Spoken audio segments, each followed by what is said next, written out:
एक छोटी सी कहानी दोस्ती की। एक बार की बात है, एक छोटे से गांव में रामा और राजू नामक दो दोस्त रहते थे।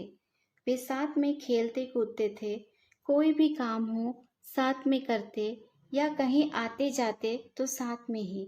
वे एक दूसरे के सहारे रहते थे, दिन भर साथ में कठिनाइयों का सामना करते थे और खुशियों का अनुभव करते थे।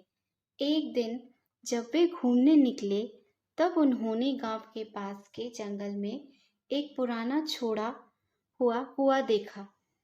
वे उसके पास गए और उसे सूखा हुआ पाया। उन्होंने देखा कि उस कुएं में एक छोटा पौधा जीने की कोशिश कर रहा है। दोनों दोस्तों को पौधे के प्रति दया हुई और उन्होंने तय किया कि वे इसे अपने गांव में ले जाएंगे और इसकी देखभाल करेंगे। उन्होंने पौधे को नीचे से खुदाई की और उसे धीरे धीरे कुएं से निकाल लिया।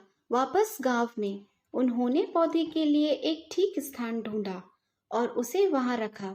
उन्होंने उसे आशा नाम दिया, क्योंकि उन्होंने सोचा कि वो आशा और सफलता का संकेत है। समय के साथ रामा और राजू अलग अलग दिशाओं में चले गए। वे अपने अपने कामों में व्यस्त हो गए और उनकी दोस्ती में कमी आ गई। दूसरी तरफ आशा, जिसकी वे दोनों मिलकर देखभाल करते, वो भी अकेली हो गई और कमजोर हो गई। एक दिन जब राजू गांव के पास से गुजर रहा था, उसने देखा कि आशा बहुत कमजोर हो गई है। उसकी पत्तियां सूख रही थी और उसका रंग बिरंगा चमक खत्म हो गया था।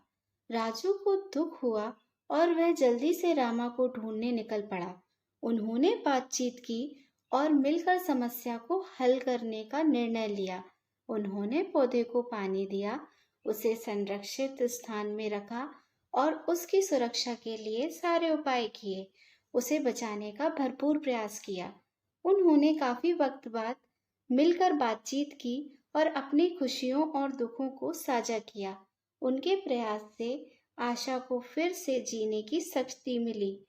उसकी पत्तियां फिर से उज्जवल हुई और वह फिर से विकसित होने लगी।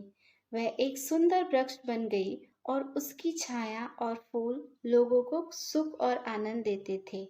इस वृक्ष ने समुदाय की एकजुटता और दोस्ती की महत्वपूर्णता को याद दिलाया।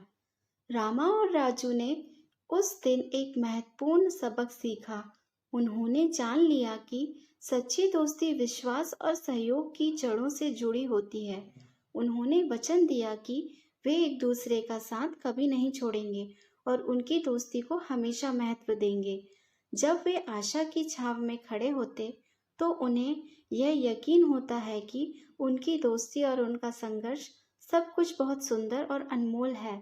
दोस्तों, मैं जानती हूँ इस छोटी सी दोस्ती की कहानी को पढ़कर आपको अपना वह दोस्त याद आया होगा, जिससे आप काफी समय से नहीं मिले, किसी वजह से उसके टच में नहीं रह पा रहे हैं। तो चलो, उससे मिलने की आज ही कोशिश शुरू करो। इस कहानी को उसके साथ शेयर करो, ताकि उसके मन में भी यही ख्याल आए और आपकी दोस्ती को एक नया रूप, एक नई ताकत मिल जाए। आशा करती हूँ कि ये एक छोटी सी कहानी आपको पसंद आई होगी। इस कहानी पर आपकी क्या राय है, हमें कमेंट करके ज़रूर बताएं। कहानी पसंद आई हो तो लाइक और शेयर ज़रूर कीजिए। चैनल पर नए हो तो सब्सक्राइब करना ना भूलें। कहानी सुनने के लिए बहुत बहुत धन्यवाद।